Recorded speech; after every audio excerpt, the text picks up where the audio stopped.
indeed an enlightening story for you. Our next teller is Sherry Lovett.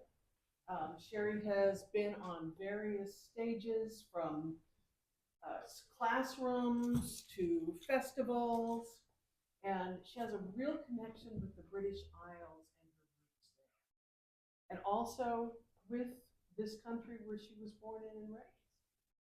So I'm sure that she will definitely teach us something about here.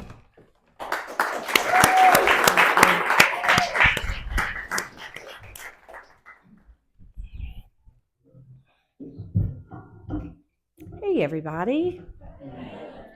Larry, that behavior would get you sent to my school. I teach at an alternative school in McDowell County, so he would definitely end up at my school.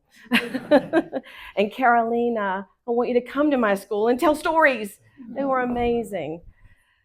It is so good to be here, and I would like to share with you a historical story that has some personal connections for me.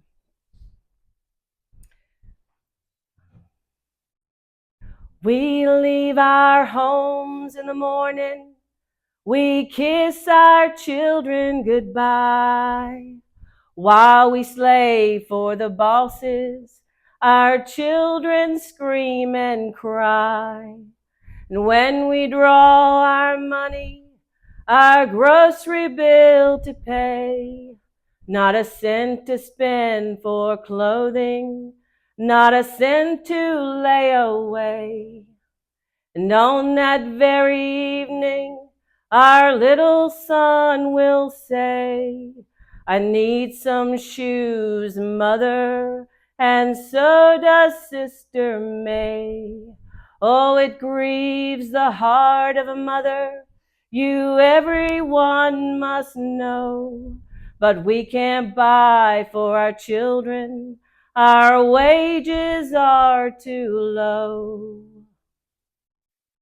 That is the beginning of a ballad written by Ella Mae Wiggins, a strong, determined woman with a mind of her own.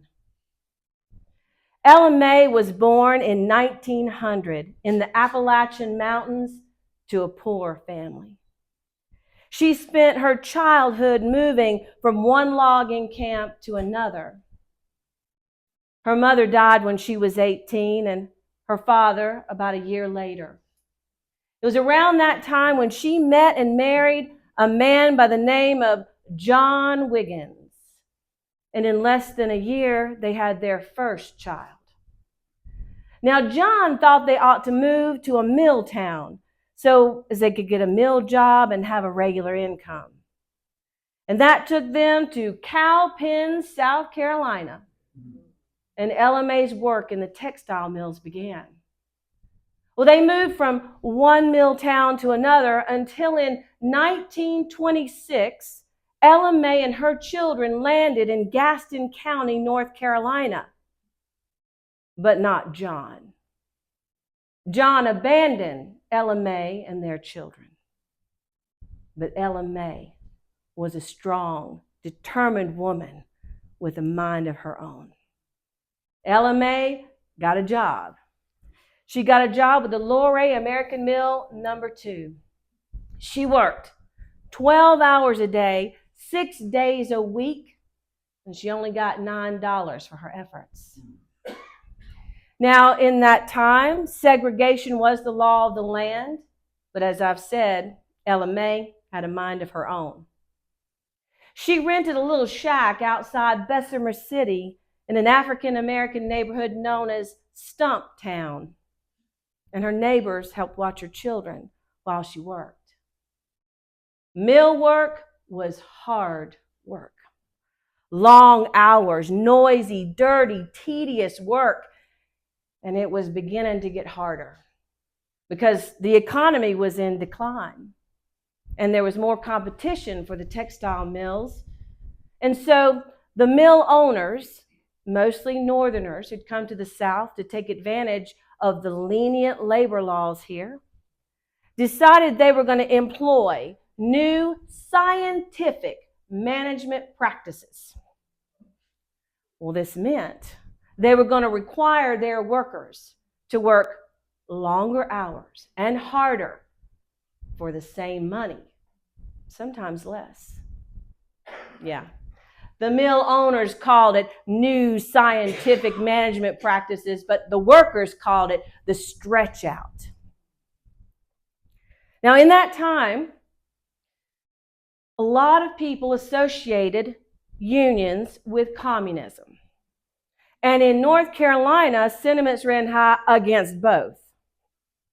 But with mill conditions getting to be so bad, the National Textile Workers Union decided the time was right to gain a foothold in the South. And so they sent a union organizer named Fred Beal to come find a mill where people might be ready for a union. He found one. The Luray American Mill number 2. The people there were ready for a union, including Ella May. Ella May was a strong, determined woman with a mind of her own. She embraced the union. She learned organizational and strike tactics. She took on segregation and said that all people needed to stand together if the union was going to be successful. She even went to Washington, D.C. and testified. But whether she was testifying in D.C. or speaking at a regular meeting, she shared her personal story, and it had a powerful impact. I'm the mother of 9 children. They all got the whooping cough. I was working nights, and I asked the super if he'd put me on days so I could tend them during their bad spells, but he wouldn't let me. I don't know why. And 4 of my children died. I never made no more than $9 a week. You can't tend to a family on money such as that.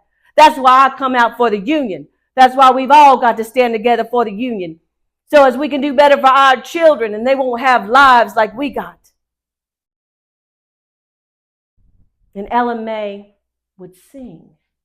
She was the union balladeer. Fred Beal remembers.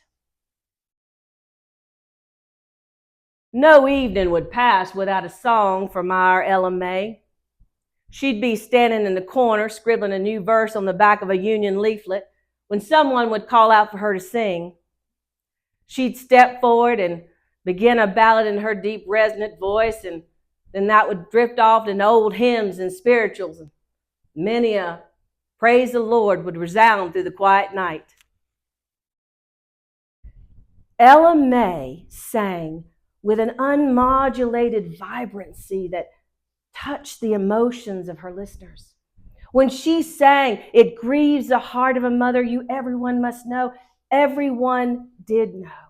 And when she sang, "Let's stand together, workers, and have a union here," the crowd thrilled to the militancy in her voice. Ella May's ballads went from one mill to another, carrying better than any union leaflet the message about how the union could help the people have a better life. Well, in the spring of 1929, when the union did get started, 5 people were fired. The union voted to strike, and 1,800 people left their mill jobs. But as the weeks passed and the mill refused to negotiate, the money ran out, the food ran out, and people had to go back to their mill jobs. But 100 or so, including Ella May, were determined to stay the course. Even when they were forced out of their mill housing and had to live in a tent village set up by the union, they wouldn't give up. And tension began to mount. One day, Chief Adderholt and some local men who had been deputized went to break up a peaceful picket line made up of mostly women and children. Now, Chief Adderholt, he was kind enough, but the local men were rough and crude, showed little mercy. And then they went to the tent village. Confusion broke out, shots were fired, and Chief Adderholt was killed. All of the Strikers were rounded up, and 15 of them were charged with the death of Chief Adderholt, but they were later released when a mistrial was called and tension in Gaston County continued to mount. Ella May was seen as a particular threat because of her stance on segregation and her association with the National Textile Workers Union. And she knew it. She'd been threatened. Her well water had been poisoned. But Ella May was a strong, determined woman with a mind of her own. They'll have to kill me to make me give up the union. In September of 1929, Ella May and some other union members were making their way to a meeting when they were met by an armed, angry mob and forced to turn around and go back. They'd gone about 5 miles back toward home when a car blocked their way. Armed men got out and began to shoot, and Ella May was shot in the chest and killed. Her body rests in a cemetery in Gaston County with a headstone that reads, "She was killed carrying the torch of social justice." And while Ella May's death is tragic, her life made a difference. Because even though unions never took hold in the South, mill conditions did improve with better hours, better pay, better conditions. And I know this to be true because I am the daughter of a textile mill worker. My daddy worked for over 30 years in the textile mill, and my family never lacked for a thing. And I know this to be due, at least in part, to the efforts of Ella May. It is for our little children that seem to us so dear, but for us nor them, dear workers, our bosses do not care. But understand all workers, our union they do fear. Let's stand together, workers, and have a union here. In honor of Ella May and May 1st, which is International Workers' Day. Thank you all.